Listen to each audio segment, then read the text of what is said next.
asalaamaaleykum sama gaa ñi tey la lundi 19 mai 2025 dellu soit ak yéen comme ni mu leen ko diggee woon ginnaaw bi nga xamee ne njiitum réewum Amérique ak kii nga xam ne mooy le maître du Kremlin ñu ngi doon amal waxtaan ca téléphone waxoon naa leen ne bi waxtaan bi daanoo dinaa ñëw indil leen lii nga xam ne moo tukkee ci waxtaan boobu noonu xam ngeen waxtaan bi wax naa leen ko duré na ñaari waxtu mooy maanaam 2 heures d'horloge yi nga xam ne ñu ngi koy weccoo ay xalaat léegi nag ci misaal li ma leen mën a wax daal mooy bii yoon kii nga xam ne moom mooy Vladimir Poutine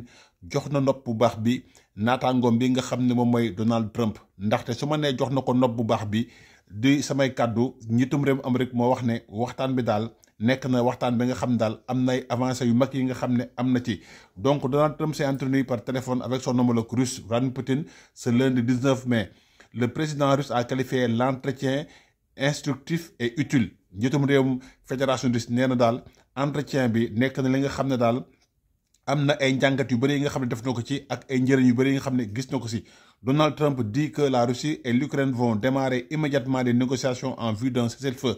moom nag mu xam ne ay waxtaan dina tàmbali ci nu mu gën a gaawee ci diggante Russie ak lii nga xam ne mooy réewum Ukraine. Nous sommes de manière générale sur la bonne voie pour les pourparlers d'Istanbul, a déclaré lundi Vladimir Poutine. Vladimir Poutine daal nee na daal ñu ngi ci yoon bu baax bii nga xam ne moom mooy pourparlers yi nga xam ne tàmbale na ci fii nga xam ne moom mooy Istanbul parce que ñoom ñu ngi commencé gëstu sax nañuy def ba mandargal weccoo prisonniers yi nga xam ne waxoon nañ diñ ko amal. Donc Poutine à l'issue d'un entretien téléphonique de plus de 2 heures avec le président américain Donald Trump sur les moyens de mettre à terme au conflit en Ukraine, rapporte les agences de presse russe. Maanaam waxtaan bi la ko taxoon jóg mooy xool nañuy dakkalee guerre bi nga xam ne daanaka depuis ñetti at mu ngi dox ci diggante fédération de Russie ak réewum Ukraine. L'entretien a été instructif et utile wax naa leen ko sànq moom la njiitum Kremlin wax ci lii nga xam ne moom mooy RIA nekk organe de presse russe. Russie est prêt à travailler avec l'Ukraine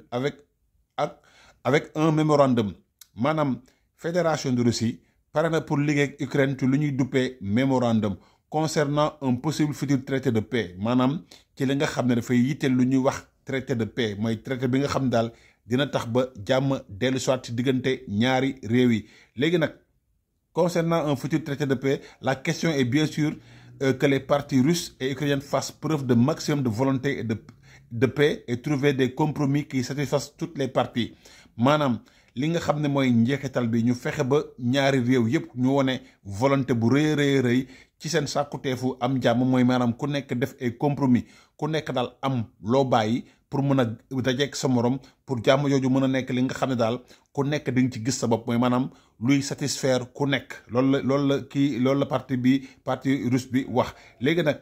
déclare Vladimir Poutine lors d'une brève déclaration à la presse diffusée à la télévision russe. Les racines de la crise doivent être éradiquées, a souligné waaye moom ba léegi mu ngi ngoy ci lu ñuy wax les racines de la crise bu ñuy wax les racines de la crise nag bokk na ci la taxoon mu déclenché opération spéciale bi mooy lu ñuy wax dénazification mooy nazi yi nga xam ne ñoo nekk ci réewum Ukraine ñooñu faw ñu dindi leen fa lépp li nga xam ne dafay dem ci bokkum OTAN loolu yaakaar naa ne Donald Trump jox na koy garanti ne ko lii di Ukraine du bokk OTAN ak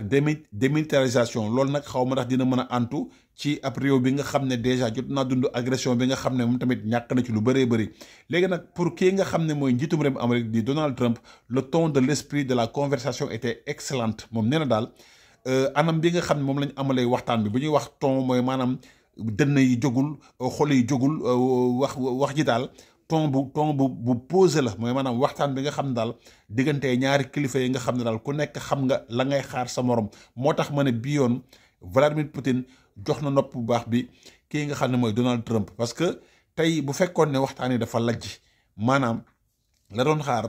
réewum fédération de Russie mooy ay sanctions yi nga xam ne européens yëpp a koy lëkkaloo te européens yi mu neex mu naxari seen sanction dafay def effet dafay am njeexital ndaxte ñoom bokk nañ si ñi nga xam ne dañuy doxal koom-koomu àdduna bi même bu fekkee ni BRICS yaa ngi fi sax mais wax naa leen ne monde bi dafa nekk li nga xam ne lu ñu interconnecté la jamono jii lii nga xam ne moom mooy BRICS yi mënuñu dem sans Union européenne mënu dem sans BRICS yi États-Unis ainsi de suite ba tax na daal monde bi wax naa leen ne lëkkaloo dafa nekk li nga xam ne lu munta ñàkk la coopération dafa nekk li nga xam ne lu munta ñàkk la. Léegi nag comme wax na ne waxtaan bi mu ngi am ci benn ton bi nga xam ne ton bu baax la ci lay xuusaat nag ñëw la Russie souhaite établir des échanges commerciaux à grande échelle avec les États-Unis fédération de Russie wax na ko ne daal bëgg na lépp li nga xam ne wàllum jokkalante koom la mu nekk li nga xam ne maanaam ci lu ñuy amal ci nu mu gën a yaatoo mais lu ñuy wax grande échelle léegi nag avec les États-Unis une fois le bain de sang catastrophique terminé maanaam bu fekkee ne guerre bi dakk na mooy maanaam opération spéciale bi jeex na fédération de Russie moom bëgg naa amal ay weccoo koom-koom yu rëy yi nga xam ne dañ koy yaatal bu baax a baax ak réewum États-Unis léegi nag la Russie a une formidable opportunité de créer massivement des emplois et de la richesse njiitum réewum Amérique wax na ne fédération de Russie am na possibilité utal ay askanam ci lim bu takkoo takku liggéey ba pare yokk comme seen koom-koom bu baax a baax son potentiel est illimité li nga xam ne fédération de Russie am na comme potentiel wax naa ñu ko dafa bëri dafa jégg dayoo am na pétrole am na gaz am na or am na uranium am na mbir yu bëri yi nga xam ne maanaam fédération de Russie am na ko tey lii nga xam ne mooy marché russe bi su ubbeekuwaatee au concert des nations mooy maanaam le fait que français yi nga xam ne amoon nañ fay intérêt européens yi am fay intérêt États-Unis am fay intérêt loolu da koy delloowaat dans le jeu dans le concert économique mondial te bii yoon sanction du ko gàllankoor dara du ko gàllankoor ba tax na daal maanaam bu fekkee ne dakkal na lii nga xam ne moom mooy opération spéciale bi lépp li nga xam ne daal mu ngi ko doon defal boppam di ko jéem a jaaral ci ay yoon yi nga xam ne ay ñu ngi ko waxatee ay flotte russe ay flotte fantôme yi nga xam ne ñooy yeb pétrole di ko jaar ci marché noir bi bu boobaa du soxlati lu ñuy wax ay flotte fantôme maanaam comme ni ko Iran di defee aussi moom dina mën a jaay pétrole am ci marché yi comme ni mu ko doon amalee te loolu dina nekk li nga xam ne lu koy jural lu koy yokk la léegi nag le président américain dit avoir informé la présidente de la commission européenne Ursula von der Leyen le président français Emmanuel Macron le premier ministre italien Giorgia Meloni le chancelier allemand le ministre finlandais Alexander Stubb après son entretien téléphonique avec Vladimir Poutine xam ngeen bu njëkk ba bi ñuy tàmbali waxtaan bi ñoom administration Trump dañoo waxoon ne maanaam mbir mi ñaari puissance yi cote mun nañ ko régler maanaam soxlawuñu ay réew yi nga xam ne ay second couteau lañ waaye dem nañ ba gis ne mbir moom noonu munta nekk njiitum réew Amérique Donald Trump xam na ne maanaam de lii nga xam ne moom mooy conflit ukrainien bi ak incidence yi nga xam ne am da koo am parce que dafa yitteel kaaraange Union européenne yëpp Europe yëpp la yitteel kaaraangeem ba gis ngeen ne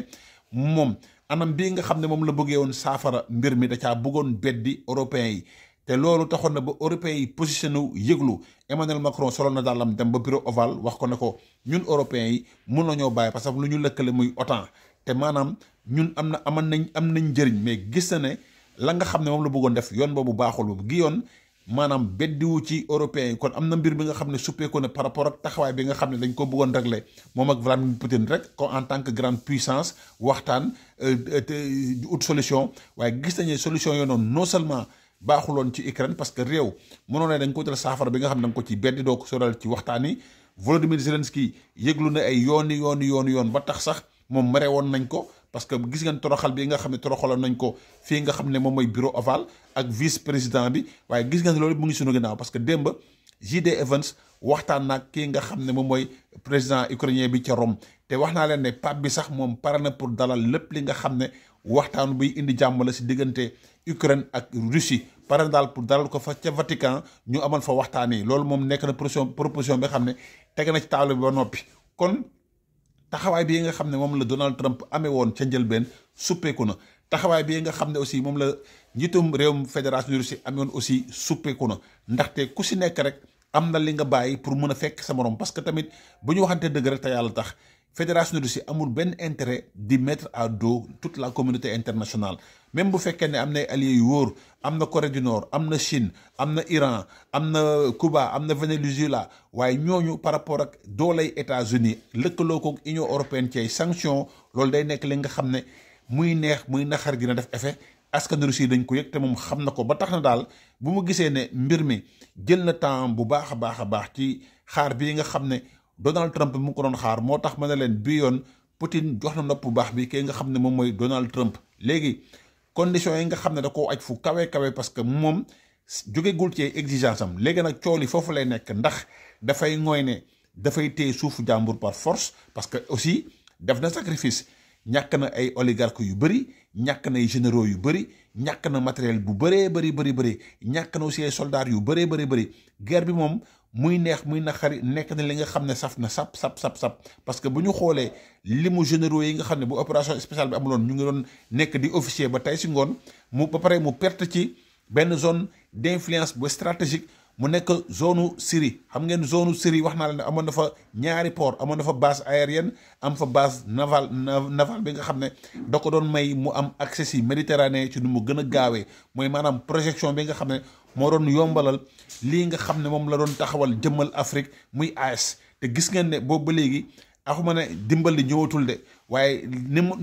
mu fluide woon ak la mu amoon ci ay mercenaires yooyu yëpp ñu si bëri dañ leen soxla fédération de Russie parce que moom mu ngi recruter ci prisonniers yi mu ngi recruter ci africains yi mu ngi recruter ay chinois mu ngi recruter fépp pour mun a amal opération spéciale am boobu noonu ba tax na daal gis na ne daal stratégie bii nga xam ne mu ngi ko doon jël mooy maanaam bu waxee ne day waxtaan di bombarder loolu moom yaakaar naa ne fan yii di ñëw taxawaay bii nga xam ne moom lay am nañ ko scruter parce que bu waxtaanee ak njiitum réewum Amérique mu nekk naataangoom mu jox ko kàddoom wax ka ne ko daal danañ fexe ba waxtaan am ba kooku amaat yaakaar naa ne armée fédération de Russie bu tegaatee beneen jéego buy wane safaan bi rek loolu day tax ba da koy décrédibiliser abadan daayiman maanaam kenn du amati maanaam kóoluteem kàddoom dina nekk li nga xam ne daal lu dul jarati dara la te loolu je pense que ne risque bu rëy a rëy la parce que boo waxee ba ñëpp jàpp ne say naataangoo yëpp jàpp ne yow da nga leen fekk si jàmb ji nga xam ne ca lañ lay oo même bu fekkee ne am ngay exigence parce que réew boo gis rek dafay défendre réewam dafay défendre sécurité am dafay défendre ay valeur am loolu moom kenn du ko bañal kii di Vladimir Poutine parce que droit am la mu aar lii nga xam ne mooy société bu mu jiite waaye nag kàddu aussi dafa nekk li nga xam ne lu am solo la te surtout bu fa nekk ak say naataangoo am nay mbir yi nga xam ne tamit ak loo am succès ak loo am dayoo ak loo am maanaam popularité am nay mbir yi nga xam ne boo ko commencé taxawee ci concert des nations loolu dafay wàccee sa code bu baax a baax te gis na ne kotam mu nga doon commencé di wàcc ci taxawaay bi nga xam ne ñu ngi ko doon xaar ci moom ci wàllum jàmm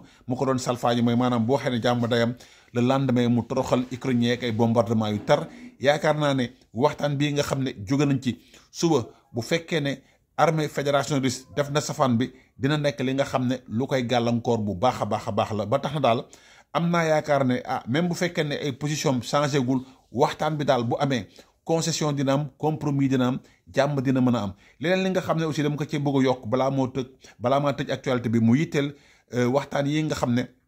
mu ngi dox ci diggante réewum Amérique ak Iran d'accord na pour ay limitation temporaire de son uranium ci kay xam ne nag nekkul kenn ki nga xam ne moom mooy le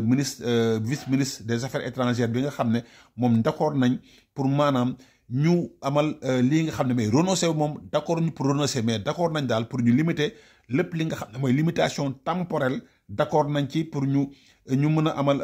seen kii bi ki ko amal mooy le vice-ministre bi nga tudd Majid Ravanchi selon ses propos rapportés par l'agence de presse Tasmin. L'Iran se dit disposé à accepter des limitations temporaires sur son enrichissement d'uranium, a déclaré mardi le vice-ministre des Affaires étrangères iranien moom moo tudd Majid Ravanchi. nee na daal pare nañ daal pour ñu dindi sanctions yi dindi lépp li nga xam ne luy gàllankoor seen réew la ñoom pare nañ pour ñu limiter lépp li nga xam ne dafay jëm seen enrichissement d'uranium waaye de façon temporaire nekkul li nga xam ne luy wéy la wala luy am la parce que ñoom jàpp nañ ne seen droit la ñu mën a am lii nga xam ne moom mooy di enrichir nucléaire bi. Ces déclarations interviennent alors que les négociations nucléaires connaissent des tensions importantes. Le ministre iranien des Affaires étrangères Abbas Araghchi avait déclaré que lors d'une dernier cycle de pourparlers que le droit d'enrichissement d'uranium était non négociable. xam ngeen ne kii di seen ministre des Affaires étrangères dafa xam ne ñoom seen droit à l'enrichissement dafa nekk li nga xam ne c'est non négociable waaye d'accord nañ pour maanaam déggoo mën a am ñoom ñu limiter temporairement seen enrichissement kii maanaam ñu appal ko daal mais nekkul li nga xam ne dañ leen koy xañ loolu moom de son côté le négociateur en chef Steve Witkoff avait qualifié cette position de ligne rouge. Le fait que ñoom ñu bëgg a mooy ci lii nga xam ne mooy enrichissement bi Steve Witkoff wax na leen ne loolu ligne rouge la. Les positions restent divergentes entre les parties israéliennes. Existe que tout accord interdit complètement l'enrichissement d'uranium. Israël moom lu mu bëgg mooy ñu dakkal lii nga xam ne mooy enrichissement d'uranium bi moom daal bëggul Iran di wéyal li nga xam ne mooy enrichissement d'uranium bi dafa bëgg ñu dakkal ko waaye ñoom daal d'accord nañ pour dakkal temporairement seen enrichissement d'uranium bu ko defee maanaam loolu mën na tax ba jàmm mën a amaat. Les États-Unis ont parfois indiqué qu'ils pourraient accepter un accord interdisant totalement l'enrichissement ñoom daal sàkkuteef bi daal mooy accord bi nga xam ne dafay interdire lépp li nga xam ne dafay jëm ci enrichissement boobu noonu. léegi nag xam ngeen ñoom wax nañ ne même bu fekkee ne accord am na sax loolu mun naa tax ba lii di entreprise américaine yi ñëw investir ci fii nga xam ne moom mooy maanaam Iran ci lépp luy jëm ci seen programme nucléaire boobu noonu. loolu mun na nekk li nga xam ne lu possible la waaye day fekk déggoo boobu am mais déggoo boobu noonu nag góoroo am na ci parce que iranien ñoom la ñu d'accord mooy limité temporellement te Israël li mu bëgg mooy mu dakkal carrément enrichissement bi te encore américain pour le moment tam bugguñu Israël di wéyal Iran di wéyal lii nga xam ne mooy enrichissement d'uranium boobu noonu. leneen bëgg indi seen actualité seen xarit la woon Léon Baltasar le Caméléon di leen ñaanal guddeeg jàmm ak salaam.